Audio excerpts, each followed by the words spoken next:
So in this video, I'm going to be giving a review of the Spectacular Spider-Man TV series. Following the hype behind No Way Home and all the stuff that went behind that, I revisited a bunch of Spidey media when it comes to some of the video games and some of the animated series. And one of those series that I revisited was the Spectacular Spider-Man TV series. And I had actually seen the show before, but it had been quite a while. And I had that kind of reaction to it rewatching it. So that's why I wanted to do a review on it. And don't worry, this review is going to be spoiler free, as I would hate to ruin the experience for those that have not seen this show before. The series follows Peter Parker throughout high school, dealing with new responsibilities that come with being Spidey, mainly supervillains coming from all over the place, while also dealing with a whole bunch of Peter Parker drama when it comes to his various love interests and balancing his responsibilities when it comes to his job and school stuff. This is hardly an original setup for any type of Spider-Man series when it comes to any kind of media, but it's important because it's the heart of what those original Stan Lee and Steve Ditko comic book stories were all about. You know, a proper balance between regular life drama and villain upon villain lining up to get a piece of Spidey.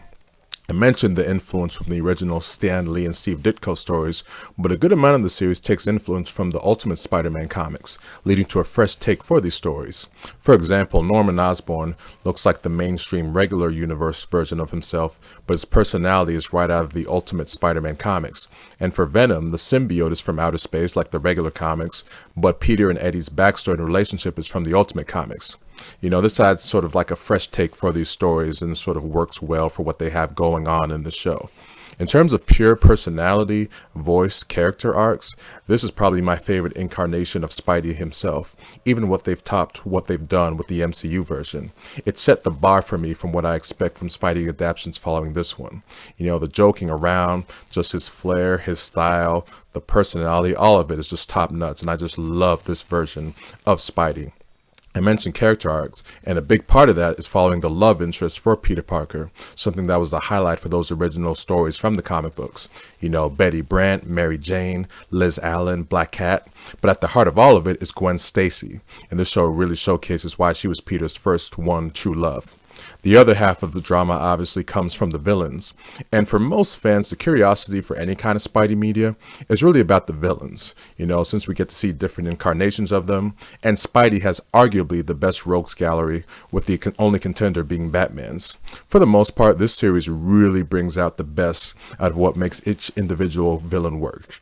You know, Shocker's professionalism, Sandman's thuggery, Black Cat's flirtatiousness, Mysterio's showmanship, etc.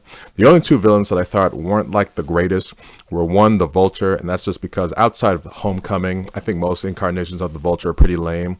And then there's Kraven the Hunter. He starts off really well, but what they ended up doing with him, it's all like, I don't think that was the best choice. But they make up with this for the stuff we do with some of the lesser known Spidey villains, like Tombstone and the Molten Man. What I really appreciated, though, is the focus they give to Spidey's most dangerous villains, and that would be Green Goblin, Dr. Octopus, and Venom. Ock is constantly trying to showcase his evil genius with sort of his grand schemes and etc., that kind of stuff. Venom is just relentless with him going after Peter and doing something that I've always questioned why other incarnations of the character have not done, and the Green Goblin story arc is fantastic. What's normally a pretty straightforward story arc for the character has some truly amazing writing and twists that left me blown away when I first saw it.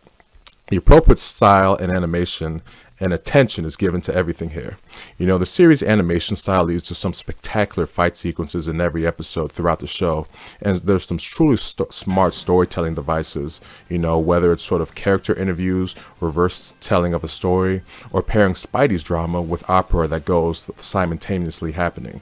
You know, this kind of smart stuff is something that's only done when the show is really trying to do something special and not just trying to be a straightforward kids type show. You know, there's just so many smart elements going for the show that's like, you know what, they really put some smart writing thought into every single episode with one continuous fantastic story arc going throughout the show. In the end, this is one truly spectacular show, and it still upsets me that it never got to have a proper conclusion and ended on a cliffhanger after only just 2 seasons. But for what we got, this was a 10 out of 10 show for me, and as I mentioned before, my favorite incarnation of Spidey in any kind of media, whether it's film, television, or video games. Could the series ever end up making a comeback? Well, it's only been about 13 years now, but if you think about it, if they're doing a continuation of the 90s X-Men show, so there's no reason why they can't do the same for this show on Disney Plus. I would love to see it happen, so make it happen, Disney, because a lot of fans would truly appreciate if they ever brought this show back, just because there's so much possibilities and stuff that was yet to be tapped for potential season 3. So that'll do it for this review of the Spectacular Spider-Man TV series. As you can tell, I would highly recommend watching this show. So that'll do it for this review. If you made it to the end of this video, thank you for watching.